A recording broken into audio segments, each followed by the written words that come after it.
Hey, thanks for checking out this video. I'm Mike Castronovo, your Music City mortgage coach, and everyone's been talking about inflation, recession, rate hikes, housing prices. What does it all mean? I wanted to break it down in a real simple way that makes it easy for you to understand what's going on and how you can prepare yourself for it and take advantage of it.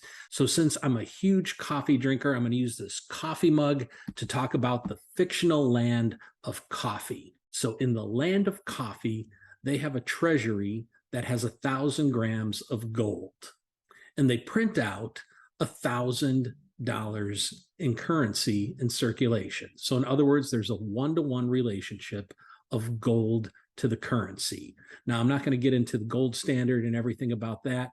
That's a discussion for another day, but let's just start with that. So there's this economy in the land of coffee, and there's coffee mugs, and there's 100 coffee mugs available, and the current price on them is $1 each. Now, that's based on current supply and demand. But let's just say, for example, someone in the coffee mug store bumps into one of the racks, knocks it over, and 50 of those coffee mugs are busted. So supply has now been cut in half. And so since there's half as many coffee mugs available, the price rises from $1 to $2. It's double. That's supply side inflation.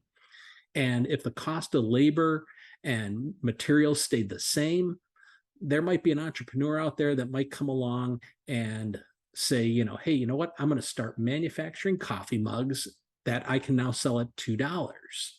But as the supply increases, the price of those coffee mugs is going to drop back down to $1. But let's say that due to government regulations, they're too strict. The entrepreneurs look at it and they go, you know what? It's just not worth it starting up a coffee mug manufacturing company today. And so the price of those coffee mugs stays at $2. Now, meanwhile, the citizens of coffee are angry. They're ticked off. The government decides to print more money, and they print out an extra $1,000, and they send out some subsidy checks to the citizens to help with the higher price of the coffee mugs.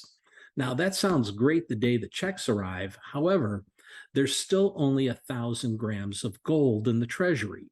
So we went from $1,000 in circulation to $2,000 in circulation. So it used to be that there was $1 for every gram of gold, but now there's $2 for every gram of gold. Now we see it as the price of gold has gone up from $1 to $2, but really gold has stayed the same. It's just the value of the dollar is now half. So coffee mugs had already gone up to $2 because of the lower supply, but now the dollar is worth half as much. And so now the cost goes up to $4 to buy the same mug. All right. So how does that relate to housing? Well, if you look at money supply in the US, I'm going to pull up a chart here that shows money supply from 1968 to today. It was relatively flat until about 1980, and then we saw slow growth in money supply up until about 2008. And then from 2008, after the housing bubble, it basically doubled in the next 10 years to 2018. And pulling up this next chart to see it a little bit more in detail, we can see that in 2020, it was roughly $5 trillion of what they call M1 cash in circulation. And today, that number has quadrupled to approximately $20 trillion. Why has money supply gone up so much? Well, a lot of it has to do with the national debt.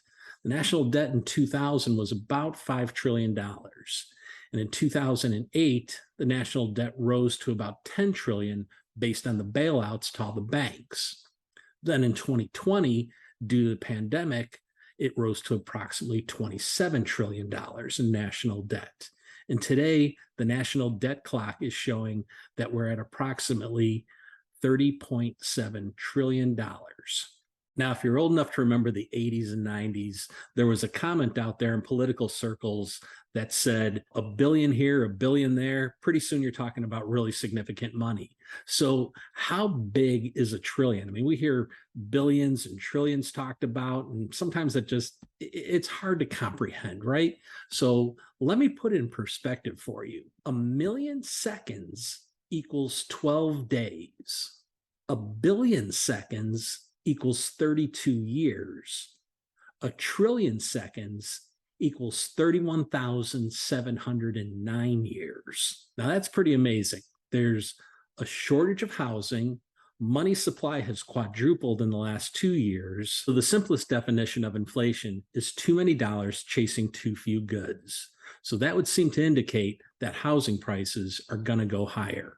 But what about recession and what about interest rate hikes? Well, I'm going to talk to you about that in the next video, so be sure to click the link and check that out. If you found this video helpful, I'd really appreciate it if you'd hit the like and subscribe button and share it with others that you think that would enjoy this information. I look forward to seeing you in the next video.